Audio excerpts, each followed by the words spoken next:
एक अमेरिकी कंपनी द्वारा किए गए सर्वे के मुताबिक नई पीढ़ी अब ईमेल का इस्तेमाल धीरे धीरे कम कर रही है। खासकर 30 वर्ष से कम उम्र के लोगों के बीच ईमेल की लोकप्रियता तेजी से कम हो रही है और ये लोग अब संचार के दूसरे माध्यमों का इस्तेमाल करने लगे हैं, जिनमें व्हाट्सएप, टेलीग्राम, गूगल डॉक्स और जूम जैसे प्लेटफॉर्म्स शामिल हैं।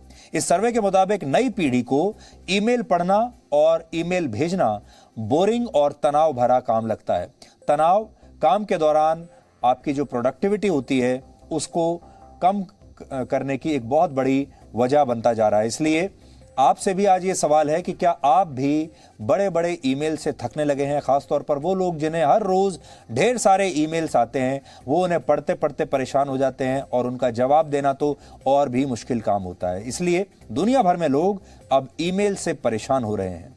डेलॉयट नामक एक कंपनी के सर्वे के मुताबिक वर्ष 2020 में 46% लोगों ने यह माना कि उन्हें काम के दौरान बहुत तनाव होता है और 35% लोग तो ऐसे थे जिन्होंने तनाव और बेचैनी की वजह से काम से छुट्टी ही ले ली थी।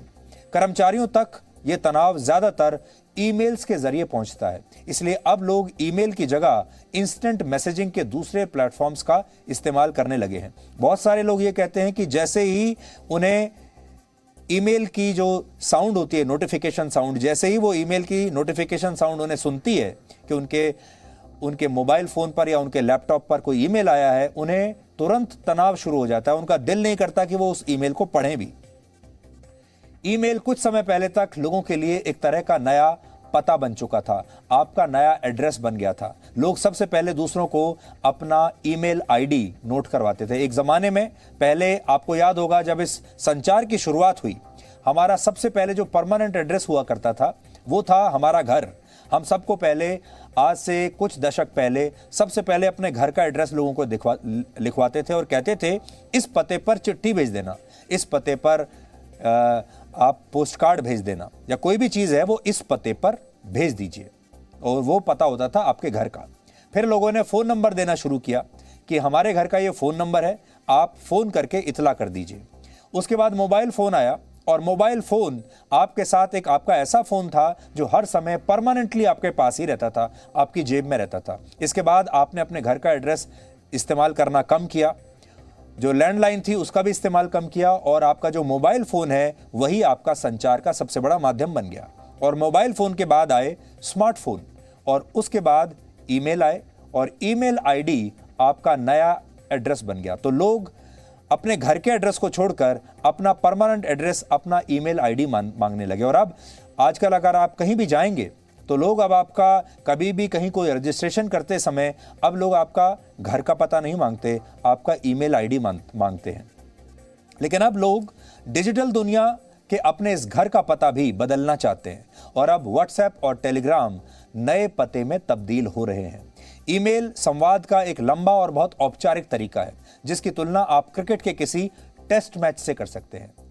तो ईमेल को आप समझिए जैसे एक टेस्ट मैच के जैसा है, स्लो है, बड़ा है, लंबा है, यानी जैसे टेस्ट मैच 5 दिन तक चलता है। लेकिन अब T20 का जमाना है और सोशल मीडिया प्लेटफॉर्म्स पर लोग टेक्सटिंग को प्राथमिकता दे रहे हैं, जहां पर छोटे संदेश आते हैं, पढ़ने में आसान है, और इन जगहों पर आप अटैचमेंट भी भेज सकते हैं। वैसे अब भी दुनिया के 53% यानी करीब 400 करोड़ लोग किसी न किसी काम के लिए ईमेल का ही इस्तेमाल करते हैं। लेकिन सच ये है कि हर व्यक्ति को जितनी ईमेल्स आती हैं उनमें से औसतन 200 ईमेल्स कभी पढ़ी ही नहीं जाती। ईमेल्स की लोकप्रियता में आई ये कमी हमें यह भी बताती है कि दुनिया में कोई चीज सबसे स्थायी है तो वो है बदलाव। एक ही चीज स्थायी है, वो है बदलाव, चेंज। और जब कोई खुद में बदलाव नहीं कर पाता तो वो प्रासंगिक नहीं रह जाता। टेलीग्राम, चिट्ठियों और ईमेल का अंत इसी का सबसे बड़ा उदाहरण है। दुनिया का सबसे पहला ईमेल वर्ष 1971 में रे टॉमलिंसन ने खुद को ही भेजा था। उन्होंने एक ही कमरे में रखे 2 कंप्यूटर्स के बीच इलेक्ट्रॉनिक कम्युनिकेशन के लिए एक विशेष सॉफ्टवेयर बनाया था, जिसके जरिए उन्होंने अपने आप को ही एक कंप्यूटर से दूसरे कंप्यूटर पे ये ईमेल भेजा था। आपको जानकर हैरानी होगी कि उस वक्त जो ईमेल भेजा गया वो आजकल के इंस्टेंट मैसेज जैसा कम अक्षरों वाला था। पहले ईमेल में जो संदेश लिखा था वो था क्वर्टी। QWERTY IOP।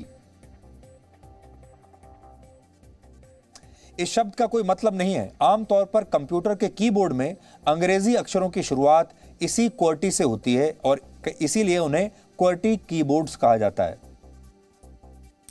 तो आप भी सोचिए कि आप अपना नया पता कौन सा रखना चाहते हैं। अपने घर का पता रखना चाहते हैं, अपने स्मार्टफोन का पता रखना चाहते हैं, अपने ईमेल आईडी का पता रखना चाहते हैं, या आप भी अब अपना घर शिफ्ट करना चाहते हैं, एक नए घर में जाना चाहते हैं और वो नया घर कोई भी इंस्टेंट मैसेजिंग ऐप हो सकता है। Presenting B News app available on Google Play and App Store. Download it now.